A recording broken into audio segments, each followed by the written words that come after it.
Hello my dear friends and masters, welcome back to our channel oneness vegetarianism. నా పేరు స్వప్నేశ్వరి. ముందుగా మనందరి గురువు అయిన డాక్టర్ బ్రహ్మశ్రీ పితామహాపత్రి సార్కి నా యొక్క అనంతకోటి ఆత్మ ప్రణామాలు. సత్యలోకవాసులకి, దివ్యలోకవాసులకి, మహాకరణ లోకవాసులకి, నక్షత్ర లోకవాసులకి, ఏంజల్స్కి, మహావతర్ బాబాజీకి, బుద్ధ భగవానుడికి, రామ్త ఉపాధ్యాయుడు, మాస్టర్ టీచర్, ఇమోటల్ గురువైన తండ్రికి నా యొక్క అనంత కోటి ఆత్మ ప్రణామాలు. Thank you so much masters.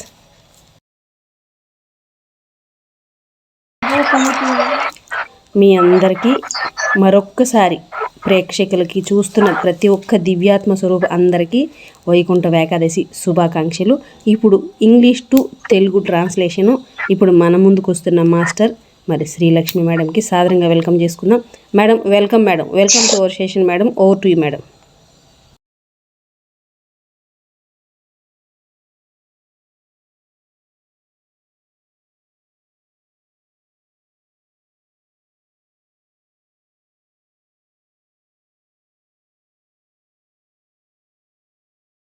మరియు నాకు జన్మనిచ్చిన నా తల్లిదండ్రులకి పాదాభివందనాలు, ఆత్మ ప్రణామాలు, కృతజ్ఞతలు మాస్టర్స్.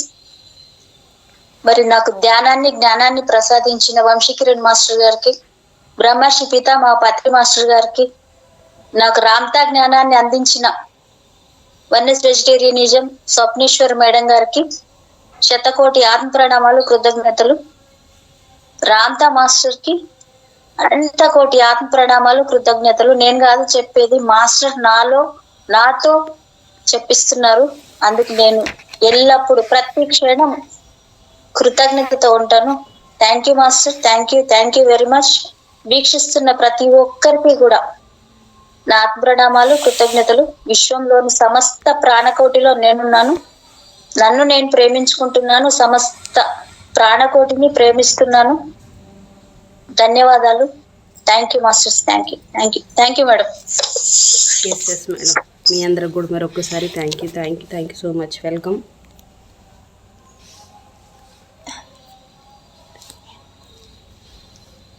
స్టార్ట్ చేస్తున్నా ఆంటీ. ఎస్ నానా, ఎస్ బంగారు తల్లి. Thank you. Hi aunty.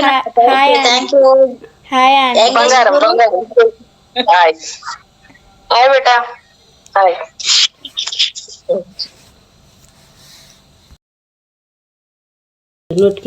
Vaikuntha Ekadashi celebrations చేసుకుంటున్నారా ఆంటీ? చేసుకుంటాం కదా సెలబ్రేషన్. ఇప్పుడు రాంత విజ్ఞానమే మనం మాకు తెలియపరుస్తున్నావు కదా, అదే సెలబ్రేషన్ మనకు. అదే సెలబ్రేషన్. అది ఓకే నాన్న.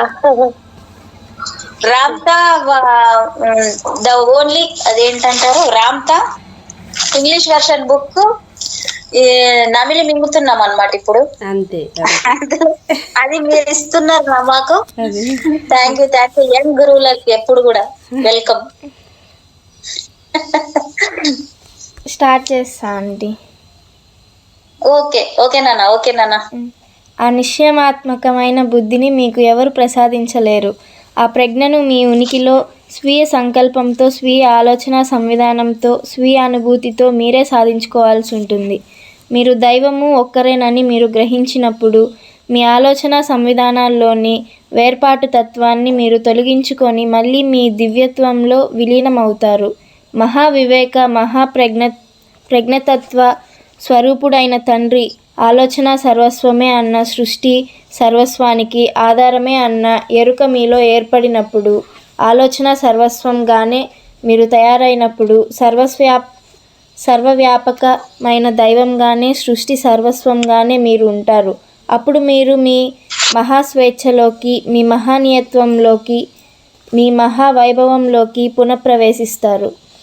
అప్పుడు మళ్ళీ ఆ భూతల స్వర్గం మీదకు మళ్ళీ తిరిగి రానక్కర్లేక మీకోసం ఎదురు చూస్తున్న మరింత మహోన్నత స్వర్గతలాలలోకి, మరింత మహోన్నత సాహసాల్లోకి మీరు చేరుకోగలుగుతారు. ఉన్నదున్నట్లుగా మీరుగా ఉండడమే తప్ప మరి విధిగా సాధించి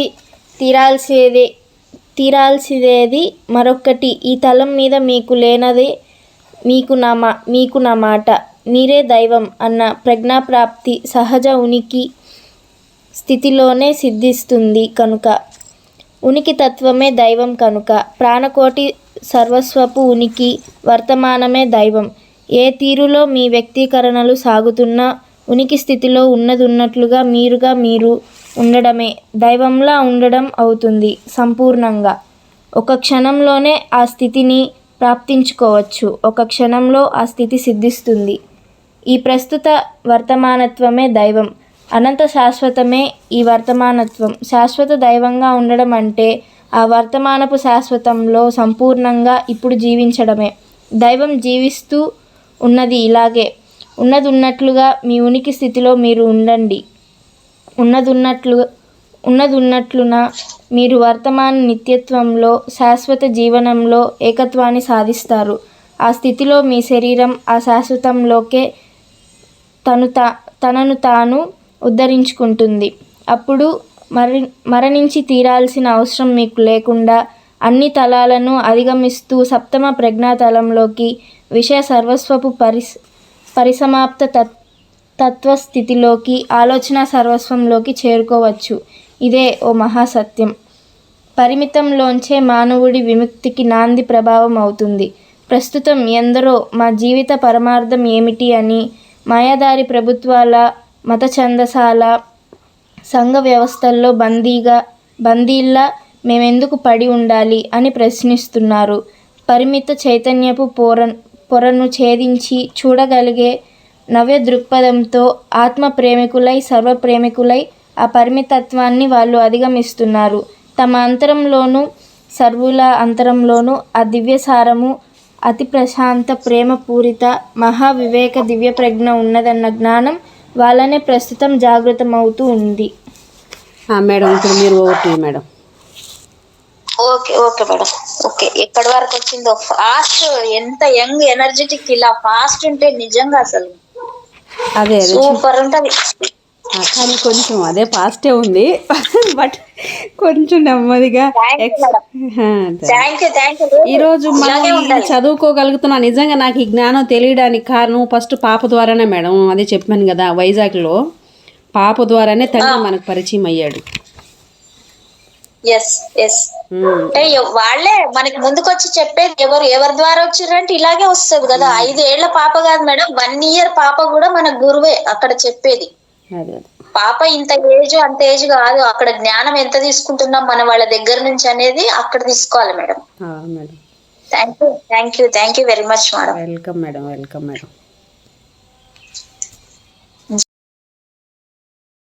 become the knowingness that you are wretched within you, your being. If you now know that you are God, how will you become God in your totality? In order to go back to what is now termed a 7th level understanding of pure thought, to the ultimate state of being, a state in which you are the ultimate power of all things. The only thing you need is simply to know that the Father lives within you. For the memory that you are God sits within the soul of your being. It is there, dormant in your soul, waiting to be recognized, ready to become an experienced reality. It becomes that by knowing, when you know you are God, that feeling or certainly will create the experiences and the understanding that will teach you that your knowingness is the truth. No one can give you that knowingness. Only you can achieve that understanding through your own thought processes and emotional being. When you know that God and you are one, you remove from your thought processes the attitudes of separateness and you unite with your Godhead once again. When you realize that the all-wise, all-knowing intelligence of the Father is the totality of thought, the basis of all things that are, and allow yourselves to be all thoughts. You are all that God is, which is all things. Then you return to your freedom, your greatness, and your glory. Do not have to return to this heaven over and over again, but can go on to greater heavens and grander adventures that await you. I tell you, there is nothing you must accomplish on this plane except being who and what you are. For the knowingness that you are God is achieved in a state of being. For God is beingness. It is the isness of all life. To be in a state of being, a state of allowing yourself simply to be you who you are, however you are expressing, is to be completely as the Father is, and that you can accomplish in a moment. In a moment, it is realized. God is this now, infinity in this now, to be forever. God is to live only in the eternity of this now, for that is how God lives. Simply be. Then you are one with the business and ongoingness of life, of all life, and your body will eliminate itself to become that ongoingness. Then you do not have to die but can transcend all planes to the seventh, which is the conclusiveness of all things. Thought. That is a truth. Man is beginning to come out of limitation because there are many upon your plane who are questioning their lives and why they are slaves to the hypocrisy of government, of dogma, of society, and where in turn they lead. They are beginning to love themselves and other enough to see beyond the film of limited consciousness and to rise above it. Thank you, madam. Yes madam. ప్రవచింపబడిన జోస్యాలన్నీ, వర్ణింపబడిన ఉపద్రవాలన్నీ, ఇప్పటి వరకు మానవుడిని ముంచెత్తిన భయాలన్నీ వాస్తవాలు కానే కాలేదు అన్న యథార్థాన్ని, ఆ అన్ని గండాలను తాము గట్టెక్కి తప్పించుకున్నామని వాళ్ళిప్పుడు గ్రహించగలుగుతున్నారు. దైవాన్ని మేం ప్రేమించాల్సి ఉన్నప్పుడు ఆయనకు భయపడే తీరాలని అంటున్న వాళ్ళెవరు అని, ఎందుకలా అంటున్నారు అని వాళ్ళిప్పుడు ప్రశ్నిస్తున్నారు. ఆ తలం మీద చైతన్యం ప్రస్తుతం పరివర్తమవుతూ ఉంది. ఓ క్రూర మృగప్రాయుడుగా మానవుడిని తరాల తరబడి తీర్చి కొనసాగనిచ్చిన పరిమిత ప్రజ్ఞా పరిధుల హద్దులు ప్రస్తుతం తొలగిపోతూ తన నిజ దివ్యస్థితిని మానవుడు ప్రాప్తించుకోవడానికి దోహదం చేస్తున్నాయి. ఓ నవ్య ప్రజ్ఞ నెలకొనే సమయంలో ప్రస్తుతం ఆసన్నమై ఉంది. నిజానికి అది ఓ నవ్య ప్రజ్ఞ కానే కాదు. మగ్గిపోయి ఉన్న మూఢ విశ్వాసాలకు, మత ఛందసాలకు అతీతంగా శాశ్వతంగా ఎప్పుడూ ఉంటున్నదే అయినా అనంతాలోచన అమరపురిని మీరు దర్శించగలగడానికి మీ సత్య దృక్పథమే తావిస్తుంది కనుక మీ ఆత్మ అంతరంగపు లోతుల్లోనే సత్యాన్ని మీరు గ్రహిస్తారు. మీ మెడకు చుట్టుకున్న ఉరితాడు ఊడిపోతుంది. ఆనందాతి రేఖలతో మీ ఆత్మ ఉప్పొంగిపోతున్న తరుణంలో మీ నిజస్థితే అయిన దివ్యస్థితిని పునఃగ్రహించనారంభిస్తారు. మీ ఈ యుగం ప్రస్తుతం ముగియబోతూ ఉంది. మాంస నిర్మిత భౌతిక దేహాల యుగం ఇది. ఓ నవ్య యుగారంభపు తొలి సంధ్యాఛాయలు దిగంతాకాశం మీద ఇప్పటికీ దర్శనమిస్తున్నాయి. రాబోతున్నదే కాంతియుగం. అరుదేస్తున్నదో ఆత్మయుగం. ప్రభవిస్తున్నదే దివ్యయుగం. సర్వులు సమానులే నన్న ఎరుకను, స్వర్గ సామ్రాజ్యం సదా అంతరంగంలోనే ఉందన్న ప్రజ్ఞను మానవుడు పొంది ఉండే సత్యయుగమిది. అనంతాలోచన పరివ్యాప్తంలోకి, మహోన్నత ప్రేమవరణలోకి, అనంతనందావరణలోకి, అనంత స్వేచ్ఛలోకి మానవుడిని పునఃప్రతిష్ఠించే యుగమే ఈ కాంతియుగం.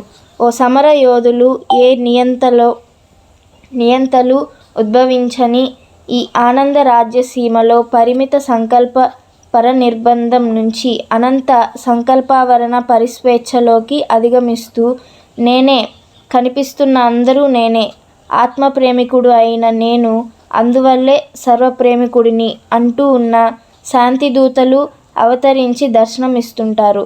ఆ మహాప్రజ్ఞను సంతరించుకున్న ప్రతి వ్యక్తి తన ఏకైక ఆత్మజ్యోతి ప్రజ్వలనంతో సమస్త చైతన్య మహాసర్వస్వాన్ని దేదీప్యమానంగా ప్రకాశింపజేయగలుగుతాడు.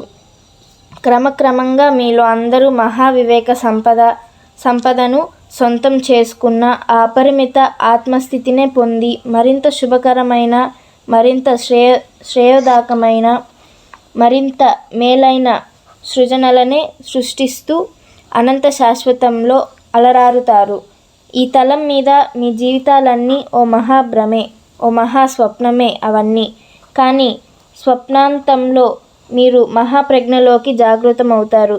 దేవుళ్ళు మీరే అని తెలుసుకొని మీ అందరికీ ఆ దివ్యస్థితి ప్రాప్తించి తీరుతుంది. Madam, okay madam, over to madam. Okay, madam. Thank you. Welcome madam. They are awakening to the understanding that there is an essence that lies within them and within all people that is gentle and loving and wise. They are beginning to realize that all of the purposes and all of the tales and all of the fears that have governed mankind for so long have to manifested. They have outlived them all. They are questioning who they are and why.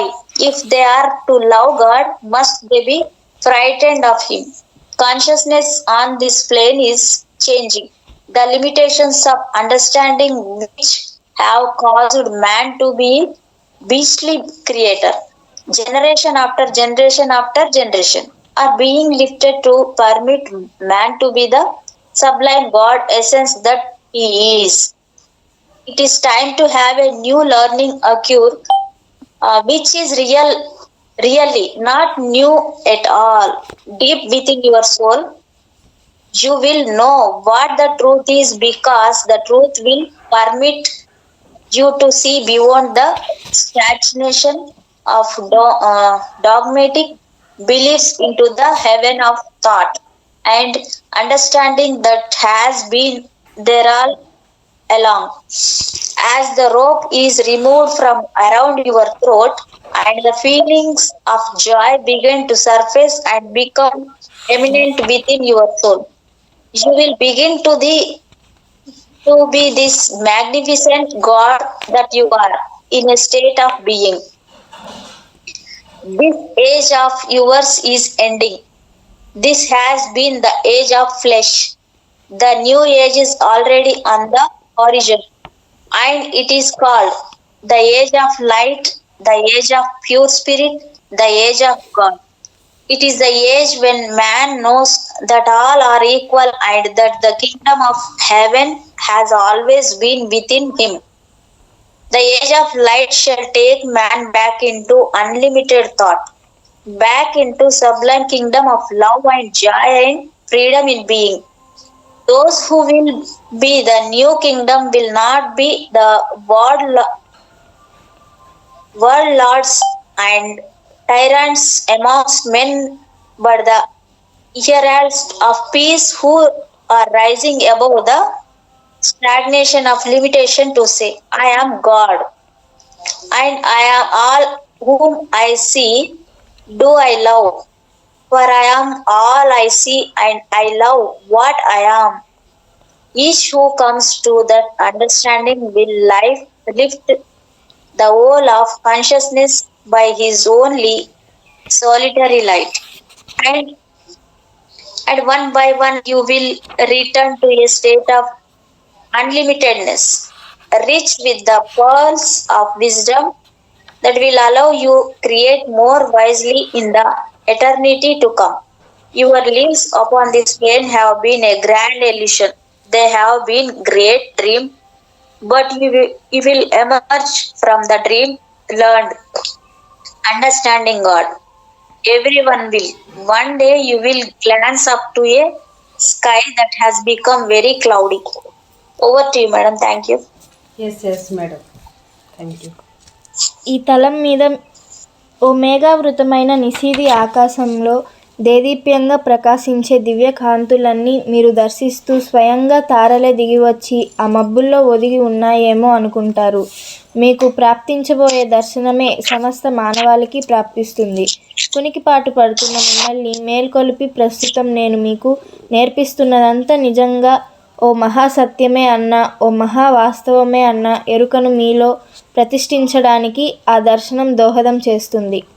Master, దైవం నుంచి మనల్ని సంఘటితం చేస్తున్న విషయాల నుంచి మనం ఎలా విడిపోయామో తెలుసుకోవాలని ఉంది. అది ఎలా జరిగిందో చెప్తారా?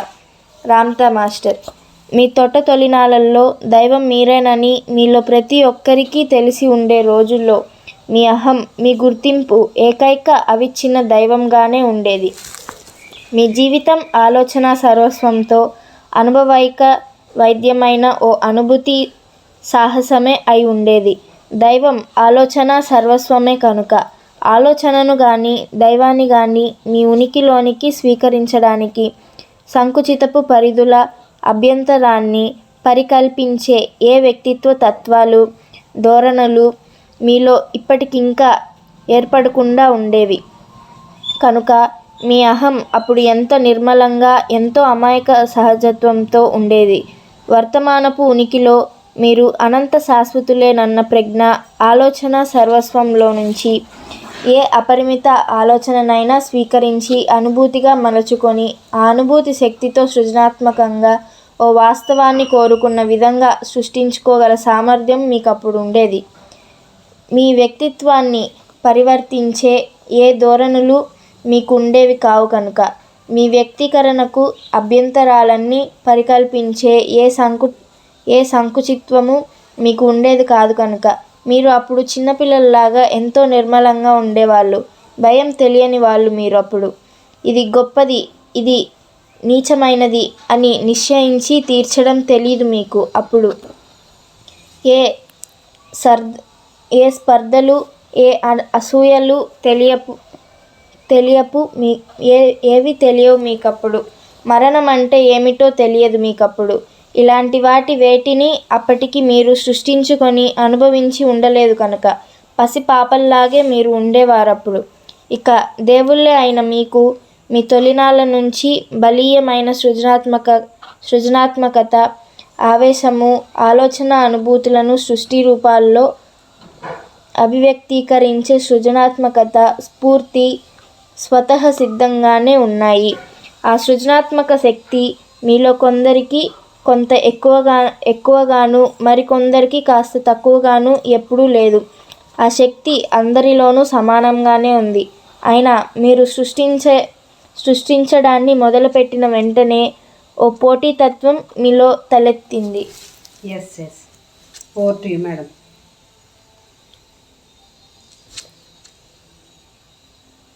Madam, okay madam.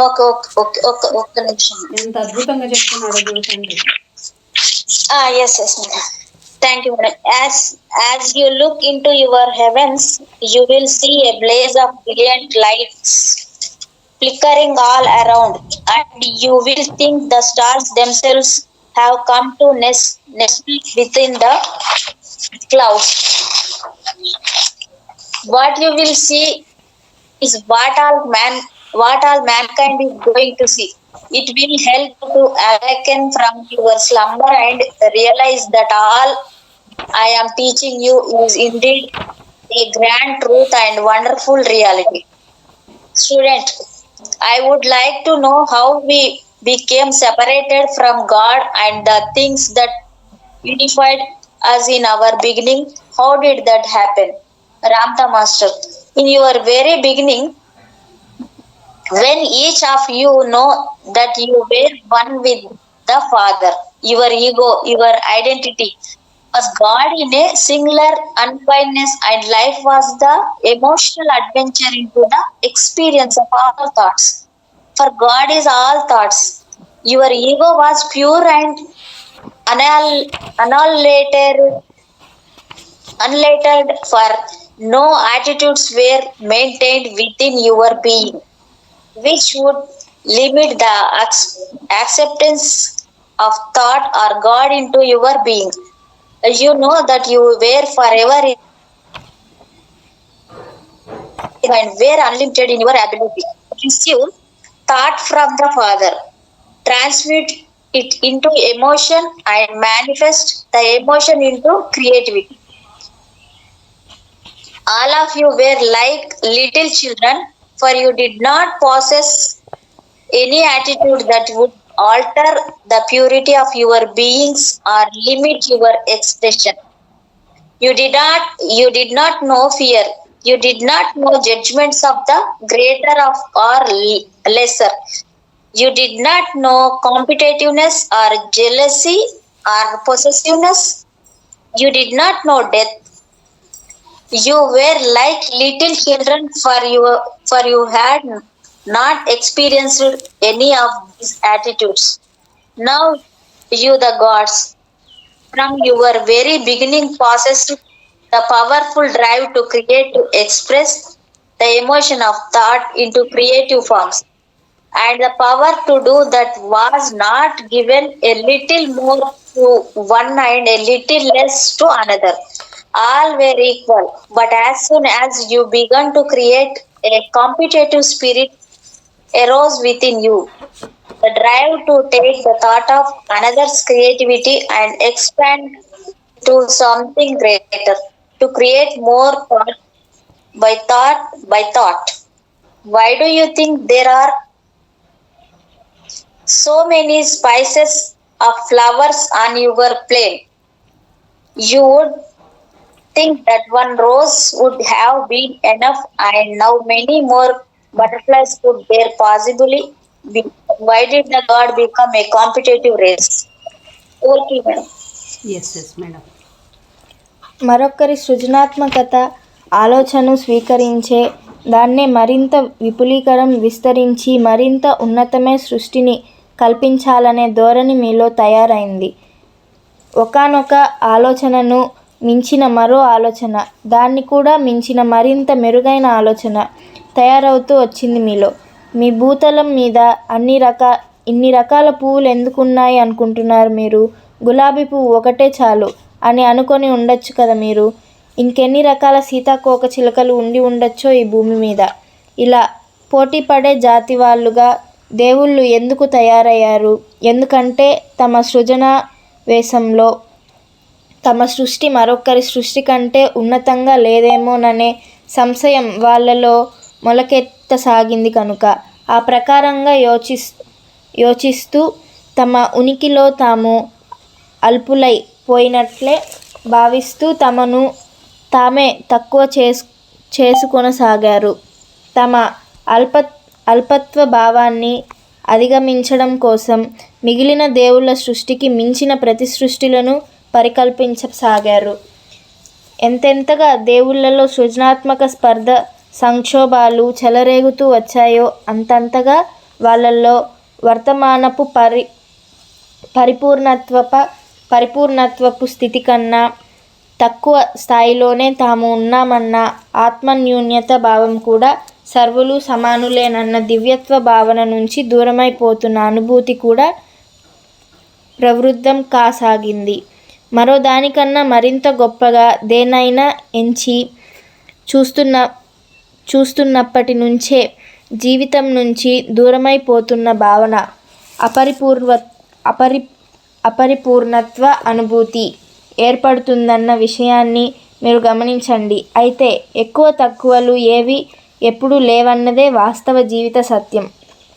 ఈ ఉనికి వర్తమానంలో అన్నీ సహజంగా అమరి సమానంగానే ఉంటున్నాయంతే. ఈ ఉన్నదున్నట్లుగా స్థితిలో సర్వస్వము సంపూర్ణమే, నిత్యస్థితే ఇది. వ్యక్తిత్వ ధోరణులు తత్వాల వల్ల నిజ సత్యస్థితి పరిపూర్ణ ప్రామాణికతలో ఎక్కువ తక్కువలు ఎంపికలు ఏర్పడుతున్నాయి. దైవం నుంచి మీ మహా ఎడబాటు మీరు మానవ దేహాన్ని ధరించినప్పటి నుండే సంభవించింది. సరిగ్గా అంతకు ముందు వరకు అప్పటికే అన్ని విషయాల నుంచి మీరు దూరం అయిపోయి ఉన్న మీ దివ్యత్వపు మీ అనంత శాశ్వతపు పరిపూర్ణ ప్రజ్ఞ మీకు ఉండేది. కానీ ఓ మానవ దేహంలోకి ఒదిగి భౌతిక ప్రపంచ పదార్థ ప్రాకృతిక వాస్తవానుభవాలు స్వీకారానికి ఉపక్రమించిన వెంటనే ఆ ధరించిన శరీరాన్ని నిలిపి ఉంచుకునే విశ్వప్రయత్నంలో ఆకలి, చలి, బ్రతుకు అనే పదార్థ ధర్మాలు బంధంలో బలీయంగా మీరు చిక్కుకుపోయారు. చిరకాలం మనగలిగే తీరు ప్రణాళికతో కూర్చి పరినిర్మించబడి సృష్టించబడిన జీవిత పదార్థంతో పూర్తిగా పెసవేసుకుపోయిన అప్పుడు ఉన్నారు మీరు. స్థిర నిర్మిత పదార్థ యంత్రం వ్యవస్థకు అనంత శాశ్వత పురుషునికి జరిగిన పరిణయం మీ ఉనికి అహపు స్వరూపస్థితి అని ఎంతగానో మార్చివేసింది. జ్ఞానవృక్షం సృష్టి పరివర్తిత అహపు సృష్టి అప్పుడు సంభవించింది. మీ ఆత్మలో ప్రతిసృష్టింపబడిన మీ శరీర కణాంతర్గపు జన్యువుల్లో నిక్షిప్తం చేయబడిన ఈ తలం మీద మీ భయ, స్వార్థ, అసూయతత్వాలే అనుభవాలై మీ దివ్యత్వాన్ని, శాశ్వతత్వాన్ని, జీవిత సర్వస్వంలో మీ ఏకత్వాన్ని, మీ అహం తత్వాన్ని మరింతగా మార్చేశాయి. Madam, over to you madam.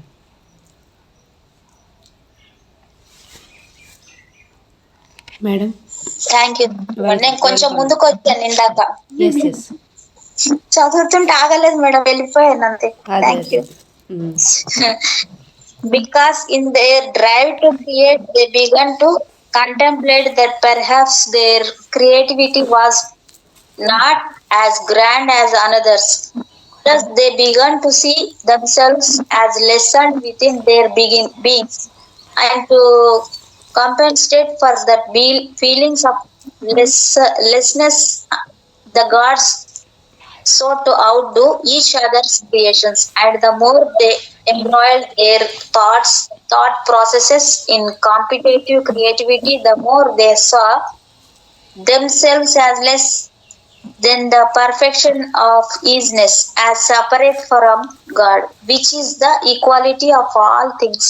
You see, separateness from life and the understanding called imperfection come about only when something is seen as greater than something else. Yet in the reality of life, nothing is greater or less than anything else. All things simply are in an equality of easiness. Thus, everything is in a state of perfection, or more appropriately, a state of easiness, of being. It is only attitudes, collective thoughts, that make something less than the perfection of easiness that is truly is. Now your greatest separation occurred when you entered into the abandonment of man. Up to so that point, even though you had begun to separate yourself from all things, you were still aware of your godhood and immortality of being. But when you lowered yourself into an environment and began to experience the realities of cellular matter, you entrapped yourself in the functions of mass called hunger, cold, and survival. The struggle to maintain that which you had become. You had now become intertwined with cellular matter, which was programmed in its creation to permit the survival of the mass. That marriage of a great immortal being with a mechanism of mass oriented to the survival of its own structure greatly altered your ego state of being. That is when the tree of knowledge, the altered ego, was born. And it was the experience of the emotions of fear, competitiveness, and jealousy on this plane, recorded in your soul and programmed into your body cellular structures that further intensified your altered ego, that further altered the knowingness that you were divine, immortal, and one with all life. Thank you, madam. Over to you, madam. Yes madam yes. Master, తాము శాశ్వతులమే అన్న మహాజ్ఞానాన్ని పరిపూర్ణంగా పొంది ఉన్న దేవుళ్ళు తాము మరణించక తప్పదు అని అనుకునే స్థితికి ఎలా దిగజారారో ఇప్పటికీ అర్థం కావడం లేరు. మరణం అన్నదాన్ని ఆ దేవుళ్ళు ఎలా గుర్తించారో చెబుతారా? అంతకంటే ముందు ఆమ్తా మాస్టర్, మార్పు చెందుతూ ఉండే జీవిత వ్యవస్థా క్రమాన్ని మీరు మరణం అంటున్న దాన్ని తాము సృజించిన తొలి సృష్ట్యాంశాల నుంచే దేవుళ్ళు గ్రహించారు. ఇక్కడ సృష్టింపబడి ఉన్న జీవితాంశాలన్నీ మిగిలిన జీవితాంశాలను ఆహారంగా స్వీకరించే విధంగానే రూపకల్పన చేయబడ్డాయి. ఎలాంటి పదార్థంతో ఆ జీవితాంశాలు సృష్టింపబడి ఉన్నాయో అటువంటి పదార్థాన్నే అవి జీవించి ఉండడం కోసం ఆహారంగా స్వీకరించక తప్పదు. ఆహార చక్రం, ఫుడ్ సైకిల్ అని మీరు ఉపయోగిస్తున్న మాట దీనిని గురించే. కనుక ఈ విధంగా మొక్కలు కొందరు దేవులు సృష్టించిన జంతువులకు ఆహారంగా తయారయ్యాయి. ఆ జంతువులు ఆ మొక్కల్ని నమిలి మింగేస్తున్నప్పుడు ఆ మొక్కలను సృష్టించిన దేవులు తమ సృజనలు తమ కళ్ళ ముందే తుడిచిపెట్టుకుపోతూ రూపాంతరం చెందుతూ మరో శక్తి రూపాన్ని దాల్చడాన్ని గమనించి దిగ్భ్రమతో నిశ్చేష్టులై పోసాగారు. మొక్కలన్నీ ఆహారంగా స్వీకరిస్తున్న జంతువులన్నీ భోజనంగా స్వీకరించే మరికొన్ని కొత్త జంతువుల్ని మరికొందరు దేవుళ్ళు సృష్టించారు. ఆహారాన్ని స్వీకరించే పద్ధతిలోనే సర్వజీవరాశులు సృష్టి ఈ తలం మీద ఇలాగే కొనసాగింది. సామర్థ్యపు పోటీల్లో కొనసాగడం కోసం దేవుళ్ళు ఎంచుకున్న ఓ పద్ధతిది. మీ సృష్టి మరొకరి సృష్టికి ఆహారమై జీర్ణమైపోతూ ఉండడం ఎంత అవమానకరం కదూ మీకు. మరణాన్ని గురించి మరింత అవగాహన మానవ శరీర నిర్మాణాన్ని కల్పించి తీర్చిదిద్దుతూ ఉన్న ప్రయత్నం సాగుతున్న తరుణంలో దేవుళ్లకు కలిగింది.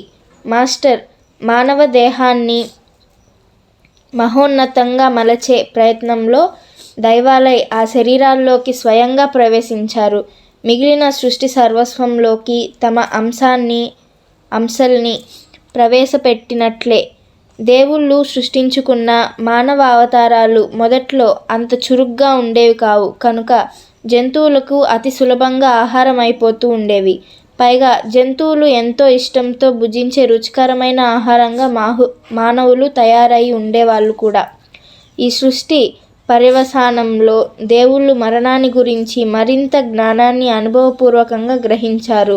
తామే స్వయంగా సృష్టించిన మాంసభక్షక క్రూర మృగాల వాతబడి పొందే మృత్యువును మహాశక్తివంతంగా ఎదుర్కోగల తీరులో మానవ దేహాన్ని సమర్థవంతంగా తీర్చిదిద్దడానికి దేవుళ్లకు ఆ అనుభవ జ్ఞానం ఎంతో ఉపయుక్తమైంది.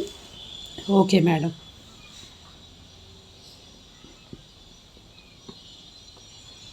Thank you. Welcome madam.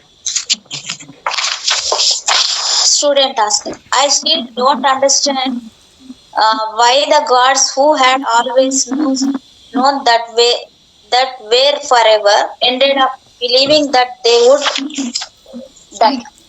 How did they come to accept the idea of death in the first place? Ramtamaster. They accepted and understood the processes of change, what you term death, from the very things they had created. Many things created here were designed to feed upon one another. For the substance that each creation needed to sustain itself had to be of the same substance as itself. It is what you term food chain. So the flora became foodstuffs for the animals that the gods had created. And when the animals partook of the plants, the gods who created the plants saw to their horror that their creations had been resolved before their eyes and transmuted into yet another energy. The animals would then be for yet other animals that were created by another god to be greater than the first, and on and on. It was one way that the gods choose to compete with one another. You see, it was most humiliating to have your creation eaten up and digested by another god's creation. Death was further understood, Master, through the processes of designing and evolving the embodiment of man. In order to perfect the creator called man, the gods became a part of it, as they had become a part of all things they had created here. Since their earliest versions of man were not very uh, ugly creators, the animals were continuously partaking of the bodies of man and finding him a quite delicacy at that. So, through that, the god experienced and understood the action called death. That understanding enabled them to improve upon the embodiment to make it more forceful against death at the hands of their very own creations, the animals of carnivorous nature. Over to you, madam. Thank yes you. Yes madam yes. తనకు బాహ్యంగా ఉన్న దేవుడితో మానవుడి స్వాభిరుచి సంకల్పాల ప్రణయకలాపాలు దేవుళ్ళు తమ స్వాభిరుచి ప్రణయకలాపాలతో ఈ భూతలం మీద ప్రవర్తించే సమయంలోనే తాము సృష్టించిన జీవజాతులతో సహా అనుభూతి చెందుతూ కలిసి వ్యవహరించడానికి ఉవ్విలూరుతున్న సమయంలోనే ప్రారంభమయ్యాయి. దేవుళ్ళు ఇప్పటికే మొక్కలుగా తయారైపోయి ఉన్నారు. అప్పటికే జంతువుల స్వరూపాలను ధరించున్నారు. క్రిమికీటకాలుగా కూడా వాళ్ళే తయారైపోయి ఉన్నారు.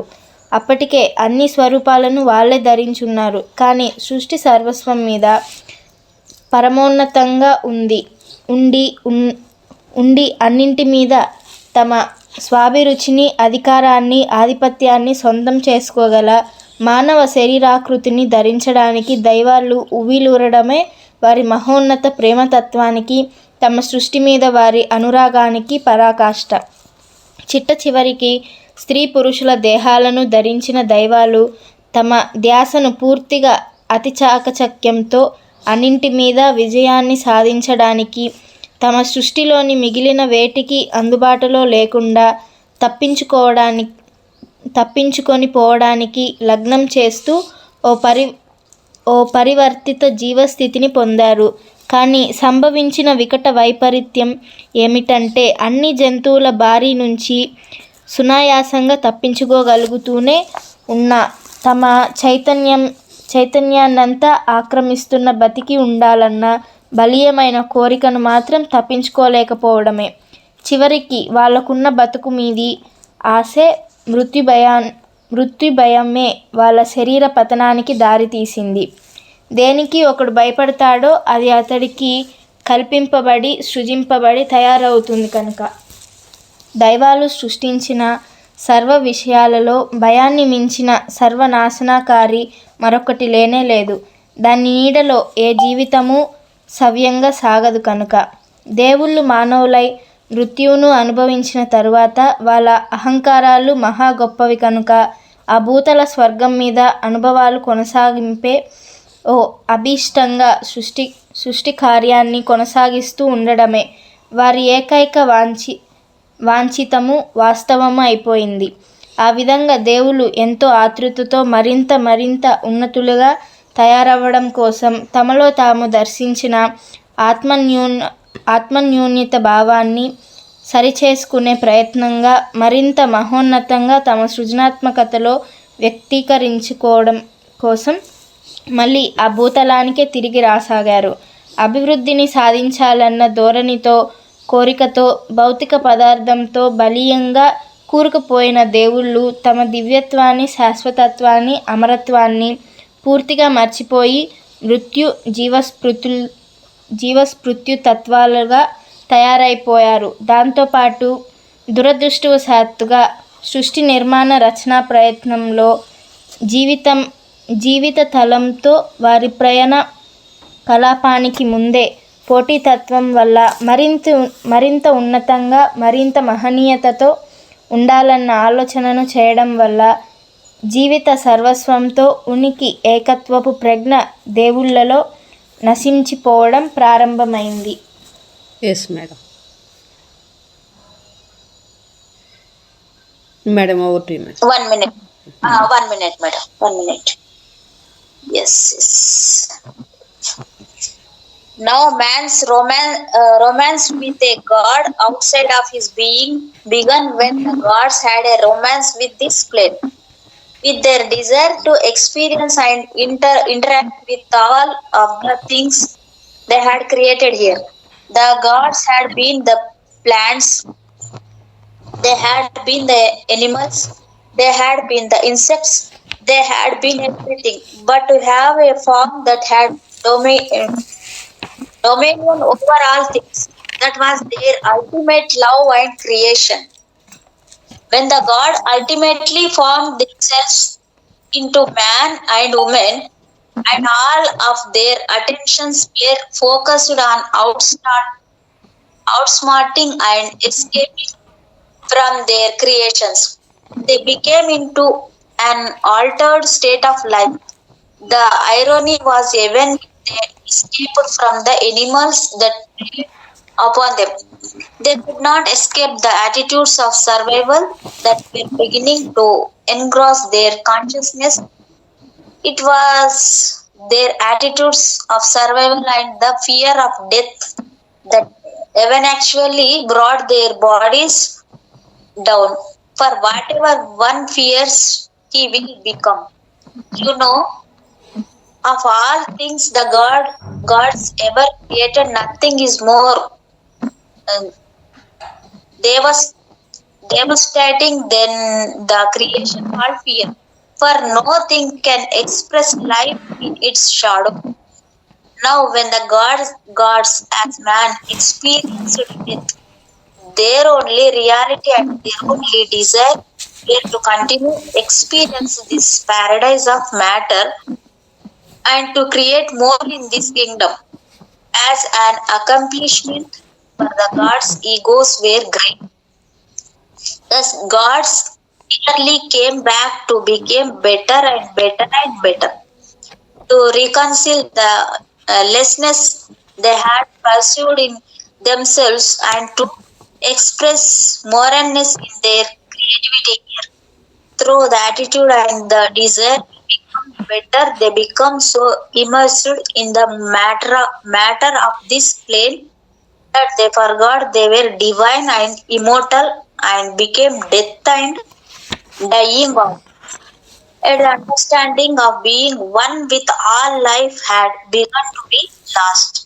Unfortunately, in the designing of creation, even before the gods had a love affair with this plane. Through competition and the thoughts of greatness are more oneness. I tell you this, master, your oneness is truly only a moment, a breath away, when you within the depths of your being no longer wish to be separate from any one thing. What you are? ఇక్కడికి ఆపేద్దాం madam, ఎందుకంటే మనకి time అయితే over అయింది కదా. సరే. Yes, madam. Thank you, masters. Thank you. సరే, ఒక్కటే చదువుతుందంట, ఒక్కటి చదవాలి. సరే సరే సరే మేడం చెప్పండి. అదే సరే సరే మేడం, ఈ ఒక్కటి చదువుతుంది. లేదు ఈ ఒక్క పేర చదువుతుందంట, ఒక్క పేర ఆగిపోతుందంట. ఉందా ఇంకొంచెం? ఒక పేరాలో ఉంది మేడం, ఒక పేరాలో. అయ్యో, నాకేమో 2 pages ఉంది ఈ చాప్టర్. 2 కాదు, మనకి 3 4 పేపర్స్ ఉన్నాయి మేడం, 5 పేపర్స్ ఉన్నాయి మనకి ఈ బుక్లో. ఈ చాప్టర్ అవును, ఈ చాప్టర్. ఆపండి మేడం మరి.